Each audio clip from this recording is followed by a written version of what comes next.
ایک شخص جنگل کے درمیان سے گزر رہا تھا کہ اس نے جھاڑیوں کے درمیان ایک سانپ کو پھنسا ہوا دیکھا۔ سانپ نے اسے مدد کی اپیل کی تو اس نے ایک لکڑی کی مدد سے سانپ کو وہاں سے نکالا۔ باہر آتے ہی سانپ نے کہا، میں تمہیں ڈسوں گا۔ اس شخص نے کہا، میں نے تمہارے ساتھ نیکی کی ہے، تم میرے ساتھ بدی کرنا چاہتے ہو؟ سانپ نے کہا، ہاں، نیکی کا جواب بدی ہی ہے۔ اس آدمی نے کہا، چلو کسی سے فیصلہ کروا لیتے ہیں۔ چلتے چلتے ایک گائے کے پاس پہنچے اور اس کو سارا واقعہ بیان کر کے فیصلہ پوچھا تو اس نے کہا، واقعی نیکی کا جواب بدی ہے، کیونکہ جب میں جوان تھی اور دودھ دیتی تھی تو میرا مالک میرا خیال رکھتا تھا اور چارہ پانی وقت پر دیتا تھا، لیکن اب میں بوڑھی ہو گئی ہوں تو اس نے بھی خیال رکھنا چھوڑ دیا ہے۔ یہ سن کر سانپ نے کہا کہ اب تو میں ڈسوں گا۔ اس آدمی نے کہا، ایک اور فیصلہ لے لیتے ہیں۔ سانپ مان گیا اور انہوں نے ایک گدھے سے فیصلہ کروایا۔ گدھے نے بھی یہی کہا کہ نیکی کا جواب بدی ہے، کیونکہ جب تک میرے اندر دم تھا میں اپنے مالک کے کام آتا رہا، جو ہی میں بوڑھا ہوا اس نے مجھے بھگا دیا۔ سانپ اس شخص کو ڈسنے ہی لگا تھا،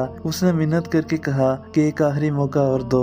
سانپ کے حق میں 2 فیصلے ہو چکے تھے، اس لیے وہ آخری فیصلہ لینے پر مان گیا۔ اب کی بار وہ دونوں ایک بندر کے پاس گئے اور اسے سارا واقعہ سنا کر کہا کہ فیصلہ کرو۔ اس نے آدمی سے کہا، مجھے ان جھاڑیوں کے پاس لے جاؤ، سانپ کو اندر پھینکو اور پھر میرے سامنے باہر نکالو، اس کے بعد میں فیصلہ کروں گا۔ وہ تینوں واپس اسی جگہ گئے۔ آدمی نے سانپ کو جھاڑیوں کے اندر پھینک دیا اور پھر باہر نکالنے ہی لگا تھا کہ بندر نے منع کر دیا اور کہا کہ اس کے ساتھ نیکی مت کرو، یہ نیکی کے قابل ہی نہیں۔